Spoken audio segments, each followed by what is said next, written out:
وعلى آل محمد اللهم انفعنا بما علمتنا وعلمنا ما ينفعنا وزدنا علما وبارك لنا في علمنا وارزقنا الإخلاص في القول والعمل كاملا وعلما نافعا لا ينسى وتوفيقا دائما وصحة ويقينا وعافية. اللهم افتح لنا كل خير، اللهم اكفنا بحلالك عن حرامك وأغننا بفضلك عمن سواك، آمين يا رب العالمين.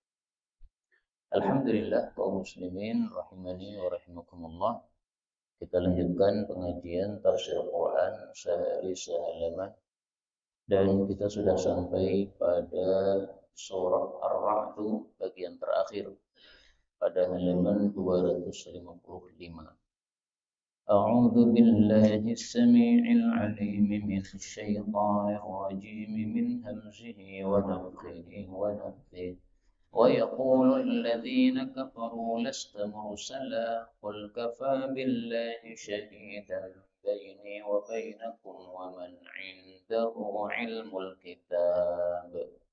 Kalau disambung وَمَنْ عِنْدَهُ عِلْمُ الْكِتَابِ بِسْمِ اللَّهِ الرَّحْمَنِ الرَّحِيمِ ألف لام را ألف لام را كتاب أنزلناه إليك لتخرج الناس من الظلمات إلى النور بإذن ربهم إلى صراط العزيز الحميد. الله الذي له ما في السماوات وما في الأرض وويل للكافرين من عذاب شديد. الذين يستحبون الحياة الدنيا على الآخرة ويصدون عن سبيل الله ويبغونها عوجا أولئك في ضلال بعيد. وما أرسلنا من رسول إلا بلسان قومه ليبين لهم فيضل الله من يشاء ويهدي من يشاء وهو العزيز الحكيم. ولقد أرسلنا موسى بآياتنا أن أخرج قومك من الظلمات إلى النور وذكرهم بأيام الله إن في ذلك لآيات لكل صبار شكور. Alhamdulillah Rabbil Alamin. Allahumma arhamna bil Qur'ani amin.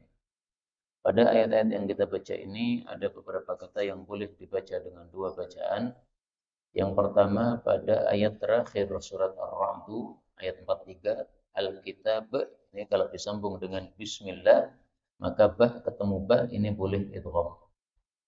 Tetapi tidak boleh disambung dengan Bismillah kecuali Bismillahnya disambung dengan ayat pertama surat berikutnya. Jadi kalau berhenti sampai Bismillahirrahmanirrahim tidak boleh. Harus disambung dengan ayat berikutnya. Kalau disambung dengan bagian terakhir ini, maka prakteknya وَمَنْ عِنْدَهُ عِلْمُ الْكِتَابِ بِسْمِ اللَّهِ الرَّحْمَنِ الرَّحِيمِ ألف لام را. Kemudian alif lam ra ini boleh dibaca dengan saktah setiap hurufnya. Alif kemudian saktah berhenti satu harakat tanpa nafas. Lam berhenti lagi saktah satu harakat tanpa nafas. Kemudian ra berhenti lagi satu harakat tanpa nafas. Ini qiraah Abu Ja'far. Kemudian sirat seperti biasa boleh dengan sin sirat. Kemudian Allahi boleh di dhammah jadi Allahu.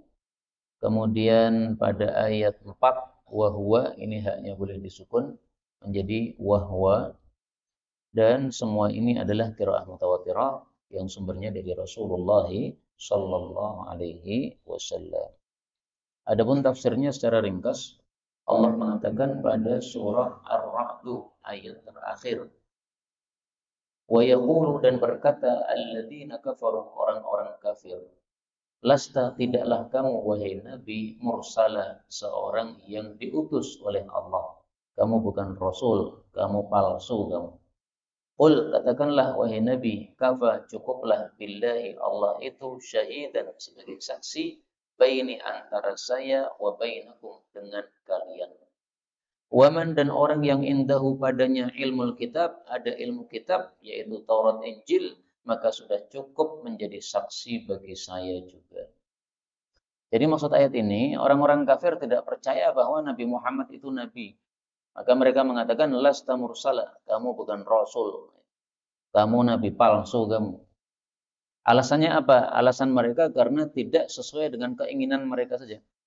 Mereka inginnya nabi itu orang kaya, nabi itu orang yang terkenal, punya pangkat. Jangan Muhammad yang anak yatim, jangan begitu. Nah, itu cuma itu saja alasannya. Sebagaimana disebutkan pada surat yang lain, yaitu pada surat Az-Zukhruf ayat 31. Wa qalu, mereka mengatakan, laula nuzila hadzal Qur'an, kenapa Quran tidak diturunkan ala rajulin minal qaryataini azim, kepada orang mulia dari dua desa. Nah, dua desa di sini maksudnya adalah Taif dan Mekah. Yang dimaksud mereka orang yang punya pangkat, bukan seperti Nabi Muhammad SAW yang cuma anak yatim. Ini gerakannya di sini. Ini bergerak dikit aja sudah sudah susah. Jadi mungkin tidak di situ mungkin ya. Karena kalau ini saya pegang begini aman. Tapi ketika tidak saya pegang bisa balik lagi. Ya mudah-mudahan ini aman terus. Baik. Kemudian kaum muslimin rahimani wa rahimakumullah, tentang perkataan orang-orang kafir mengingkari Nabi yang diutus kepada mereka itu tidak hanya di masa Nabi Muhammad SAW, tapi juga kita temukan di masa Nabi sebelumnya. Sebagaimana disebutkan pada surah Yasin ayat 15. Qalu ma antum illa basyarum mithluna. Mereka mengatakan bahwasanya kalian hanyalah manusia biasa seperti kami. Wa ma anzalar rahmanu min syai'. Allah tidak turunkan apapun wahyu. In antum illa takdzibun. Kalian hanya dusta saja, nabi palsu saja. Nah, jadi pendustaan para kaum kepada nabi itu sudah lama adanya. Sehingga Nabi Muhammad SAW didustakan itu sesuatu yang wajar dan biasa. Nabi-nabi dulu juga seperti itu. Sehingga nabi disuruh menjawab, kafa billahi syahida. Ya sudah, kalau kamu nggak percaya saya nabi, nggak apa-apa. Allah sudah cukup sebagai saksi bahwa saya nabi. Allah sudah menyatakan saya nabi. Kamu nggak percaya, nggak masalah.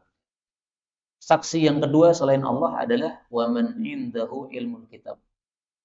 Orang-orang Yahudi dan orang-orang Nasrani yang beriman, itu maksudnya. Mereka adalah saksi setelah Allah Subhanahu wa taala.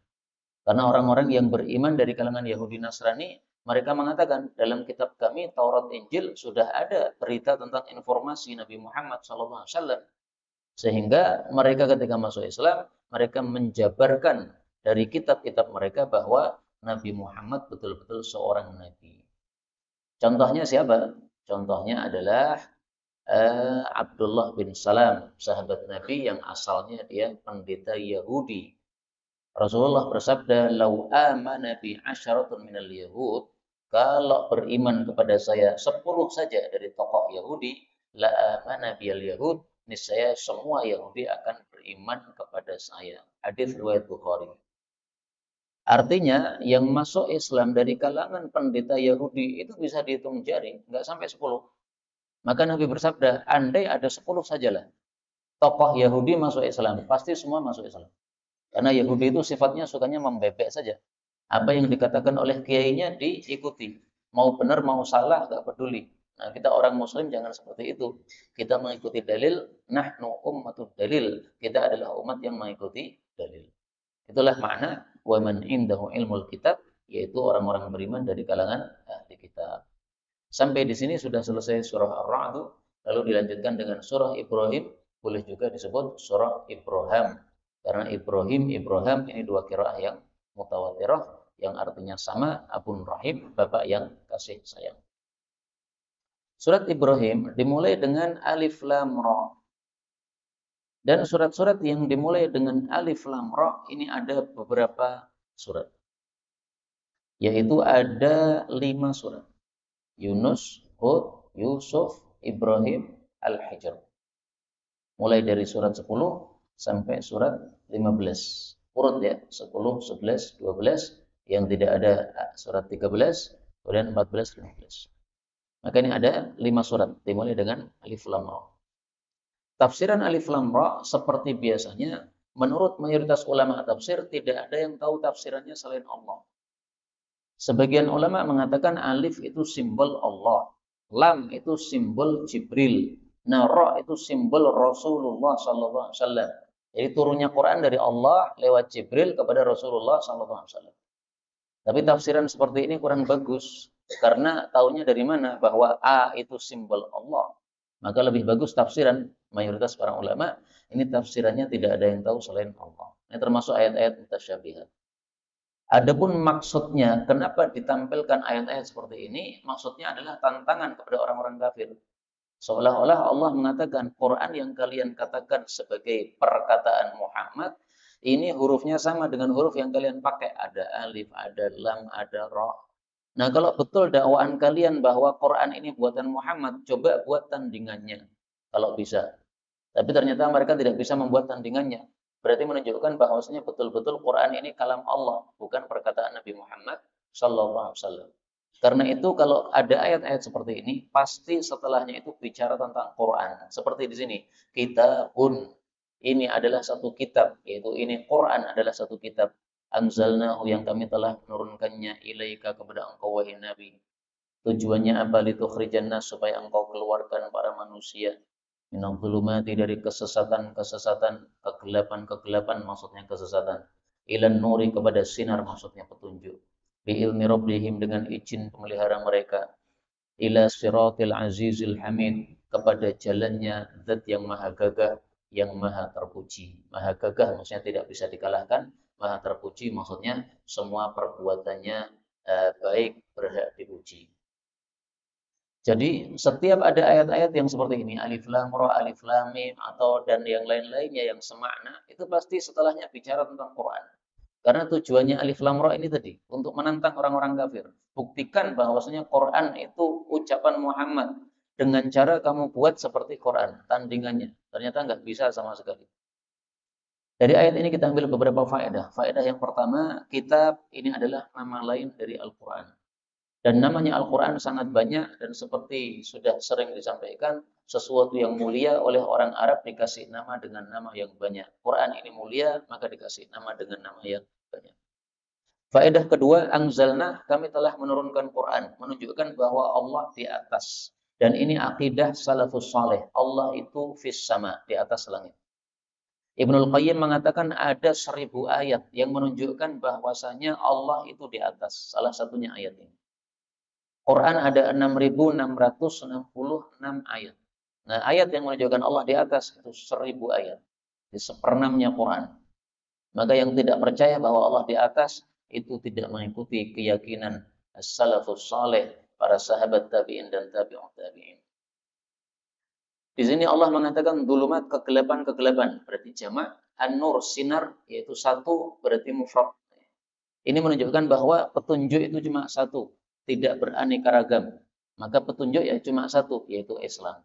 Adapun kesesatan itu beraneka ragam, Yahudi, Nasrani, Hindu, Buddha, semuanya sesat. Maka jalan menuju surga cuma satu, yaitu Islam. Sementara jalan menuju neraka ada banyak, tapi semuanya itu adalah kufrun, disebut kafir. Kemudian Allah menjelaskan siapa itu Allah. Allahi. Kalau dibaca Allahi, karena di sini Al-Hamidi, berarti kasrah, sama-sama kasrah. Kalau dibaca Allahu, maka di situ ada kalimat yang terhapus.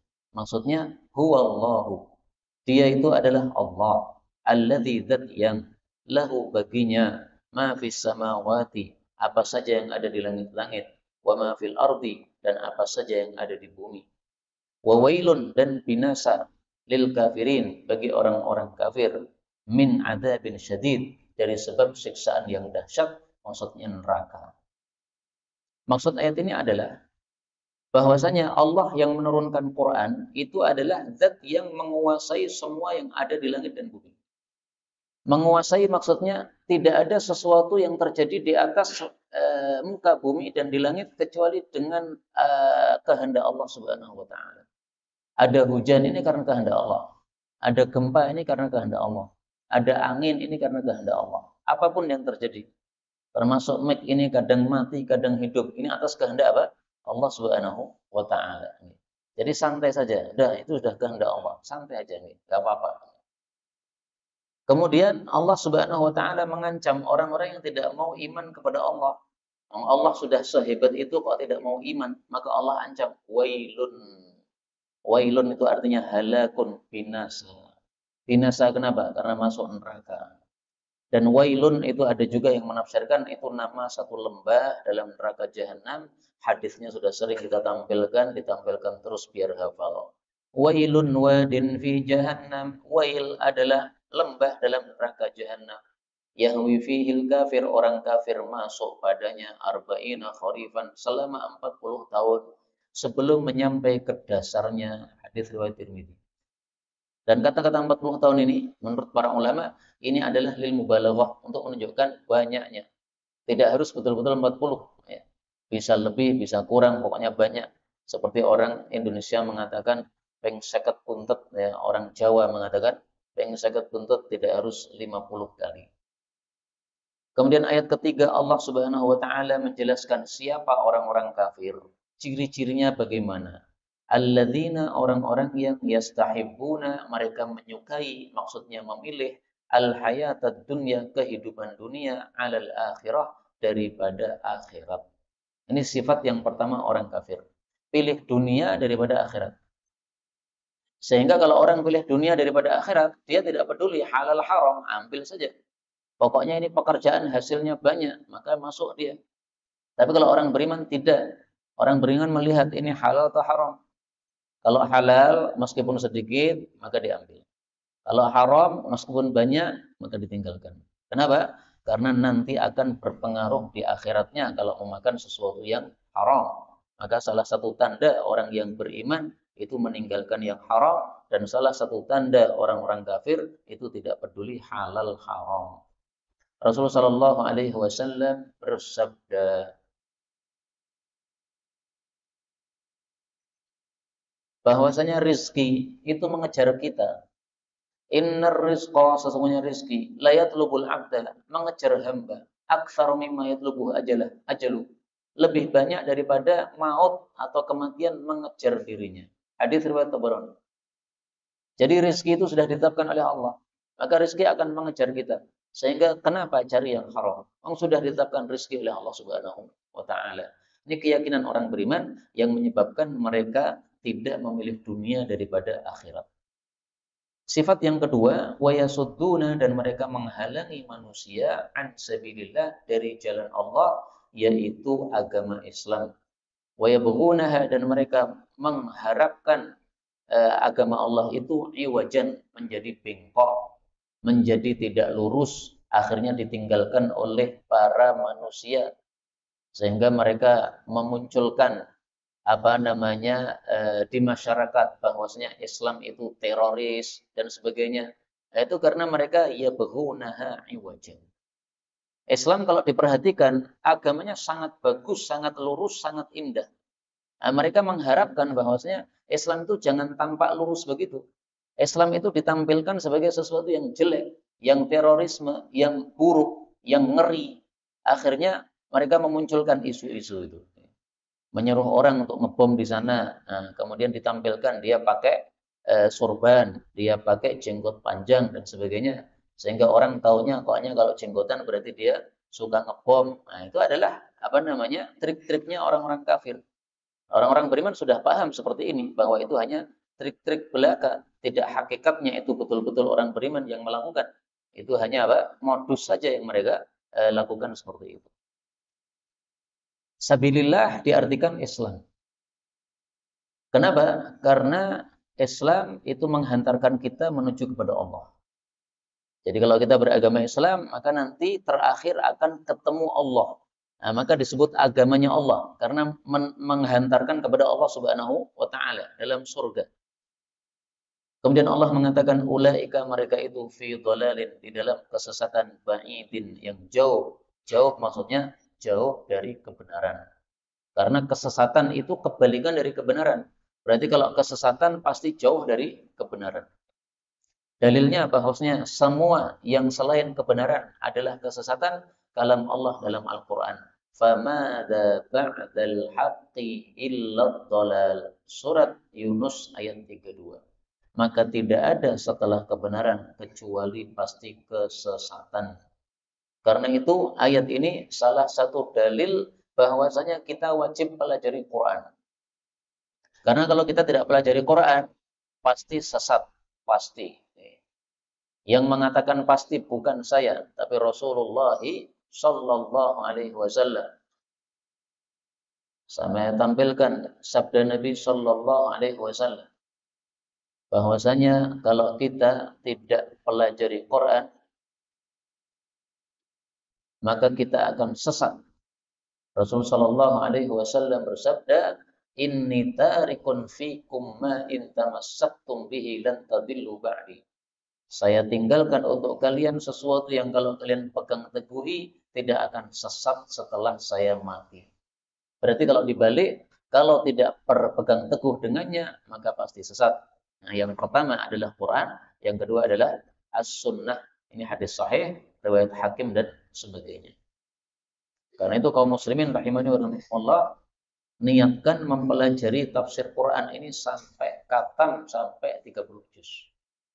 Kalau sudah khatam di sini, silahkan cari majelis yang lain. Pelajari tafsir Quran dari awal sampai akhir lagi. Diulang lagi, diulang lagi. Karena toh yang kita pelajari ini kan tidak semuanya ingat kan. Mungkin juga satu halaman kita pelajari hari ini, besok pertemuan berikutnya sudah lupa lagi. Nah, maka diulang terus, diulang terus. Ini saya membawa satu kitab judulnya Tafsir Gharibil Quran. Tafsir untuk kata-kata sulit dalam Al-Quran. Ditulis oleh seorang wanita namanya Dr. Kamilah Al-Kawari. Ini saya senang sekali karena yang menulis seorang perempuan, seorang doktor. Dia sudah menulis pada tahun 2008 yang lalu. Nah, mungkin sudah jadi nenek-nenek sekarang beliau. Nah, maka ini sesuatu usaha yang baik dalam memahami Quran, mengumpulkan kata-kata sulit dalam Al-Quran kemudian ditafsirkan. Kemudian Allah mengatakan wama arsalna, dan tidaklah kami mengutus mir rasulin dari seorang utusan illa kecuali bilisani qaumihi, dengan bahasa kaumnya. Tujuannya apa? Liyubayyina lahum, supaya dia menjelaskan kepada mereka. Jadi setiap rasul diutus itu pasti pakai bahasa kaumnya. Maka Nabi Muhammad SAW itu pakai bahasa Arab karena kaumnya orang-orang Arab. Dan ini sekaligus menunjukkan bahwa tidak semua nabi itu berbahasa Arab. Kalau nabi diutus di orang-orang Ibrani, ya pasti bahasanya Ibrani. Orang diutus pada Persia, ya pasti bahasanya Persia. Dan nabi itu diutus untuk semua manusia. Sehingga ada nabi berbahasa non-Arab, ada 124.000 nabi. Nah, itu pasti ada yang tidak berbahasa Arab. Tidak semua berbahasa Arab. Kemudian dari kata-kata ini, bilisani qaumi, dengan bahasa kaumnya, ini menunjukkan keutamaan atau cara berdakwah yang bagus kalau kita menggunakan bahasa yang mudah dipahami oleh orang yang mendengarkan. Maka termasuk saya ini termasuk ustadz yang kurang bagus. Kenapa? Tidak menguasai bahasa Jawa yang bisa dipahami dengan baik oleh orang-orang Jawa. Orang-orang tua nggak senang pengajian saya. Kenapa? Bahasanya Indonesia terus dari awal sampai akhir. Mereka kurang paham sebagian bahasa Indonesia.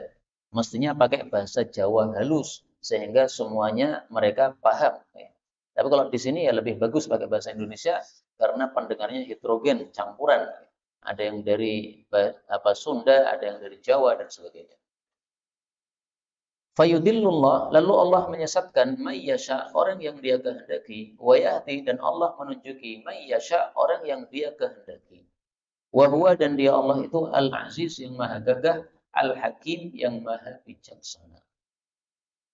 Ayat ini menunjukkan bahwa kesesatan dan hidayah itu semuanya di tangan Allah. Kalau Allah menetapkan dapat petunjuk, dia mendapatkan hidayah. Kalau Allah tetapkan dia sesat, pasti dia tidak akan dapat hidayah. Maka petunjuk dan kesesatan semuanya di tangan Allah. Muncul pertanyaan, bagaimana dengan ayat yang mengatakan bahwa di tangan Allah itu segala kebaikan. Biyadihil khairu. Di tangan Allah segala kebaikan. Biyadikal khair. Hanya di tanganmu segala kebaikan. Surat Ali Imran ayat 26. Seolah-olah mengatakan yang di tangan Allah itu cuma kebaikan, keburukannya tidak. Nah, maka jawabnya adalah tidak seperti itu tafsirnya.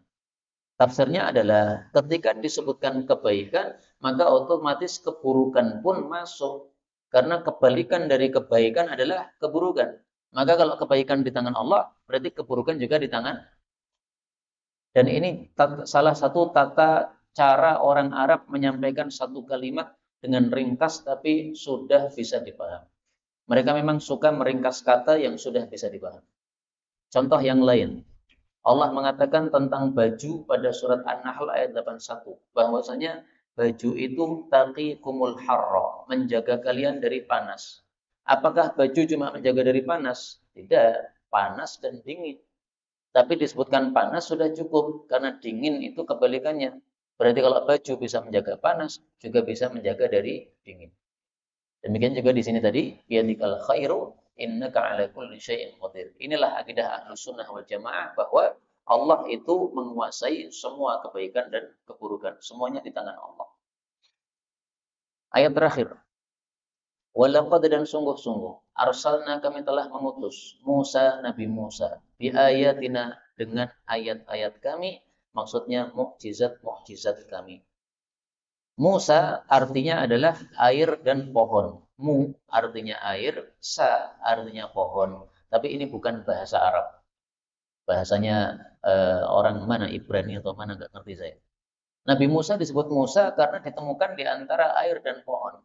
Nah, maka orang-orang ketika menemukan Nabi Musa dalam peti itu mereka mengatakan, hadza Musa. Ini Musa ini. Nabi Musa diutus oleh Allah dengan mukjizat-mukjizat. Berapa mukjizatnya Nabi Musa? Ada 9 mukjizat. Disebutkan pada surat Al-Isra ayat 101. Walaqad ataina Musa, kami sudah berikan Nabi Musa tis'a ayatin bayyinat. 9 mukjizat yang jelas. Nah, kalau Nabi Musa mukjizatnya 9, maka Nabi Muhammad SAW mukjizatnya pasti lebih banyak. Karena kaidahnya semua mukjizat yang ada pada Nabi itu pasti ada pada Nabi Muhammad SAW.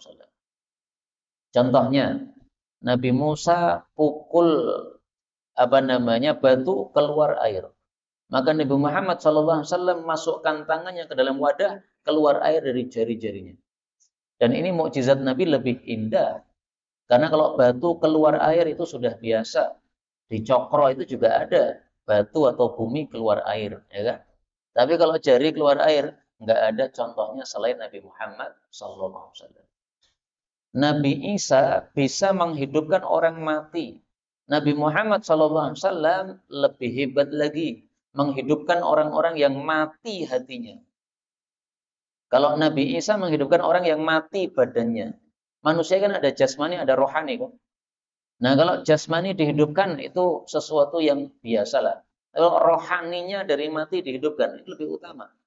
Karena hidup jasmani saja belum tentu selamat di akhirat.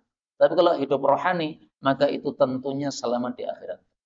Makanya Al-Imam Ibnu Abdissalam mengatakan dalam kitab Tafdhilir Rasul, Bidayatus Sul fi Tafdhilir Rasul, atau Ghayatus Sul fi Tafdhilir Rasul, bahwasanya Nabi Muhammad itu lebih hebat dari semua nabi yang lain. Mukjizat-mukjizatnya itu lebih hebat daripada semua nabi yang lain. Salah satunya tadi ya. Kalau Nabi Isa menghidupkan orang yang mati jasmaninya, maka Nabi Muhammad menghidupkan banyak orang yang mati rohaninya. Kemudian apa kata Allah kepada Nabi Musa? Bahwasanya akhrij, keluarkanlah qaumaka, qaummu yaitu Bani Israel, minadh dhulumati, dari kegelapan-kegelapan, ilan nuri, kepada sinar. Tadi sudah dijelaskan, kegelapan maksudnya kesesatan, sinar maksudnya petunjuk Allah Subhanahu wa taala. Wa dzakirhum, dan ingatkanlah mereka bi ayyamillah, dengan hari-hari Allah. Apa maksudnya hari-hari Allah? Tafsir yang saya baca dulu-dulu mengatakan hari-hari Allah itu maksudnya nikmat-nikmat Allah. Tapi baru saja tadi saya buka tafsir Baghawi, ternyata ayyamillah, hari-hari Allah, itu ditafsirkan nikmat-nikmat Allah plus ujian-ujian Allah. Karena hidupnya manusia ini ada kalanya dapat nikmat, ada kalanya dapat musibah. Dua-duanya itu hari-harinya Allah. Siapa yang menciptakan nikmat? Ya Allah. Siapa yang menciptakan ujian? Ya Allah. Berarti semuanya itu hari-harinya Allah. Kadang Allah menciptakan hari ada nikmatnya, kadang Allah menciptakan hari ada musibahnya. Maka maksudnya ini adalah ingatkanlah kepada kaummu adanya nikmat Allah dan musibah Allah supaya kamu bisa bersyukur dan bersabar. Kalau ingat mukjizat ingat musibah dari Allah, maka kita sabar. Ingat nikmat dari Allah, maka kita syukur. Dan tafsiran ini lebih saya sukai, tafsiran Imam Baghawi ini. Bahwasanya ayamillah ini mencakup nikmat dan musibah. Kenapa lebih saya sukai? Karena pada kalimat berikutnya Allah mengatakan, Inna fi dzalika, sesungguhnya dalam hal itu, la ayatin, sungguh ada tanda-tanda kekuasaan Allah, likulli sabbarin, untuk setiap orang yang selalu sabar, syakurin, yang selalu syukur.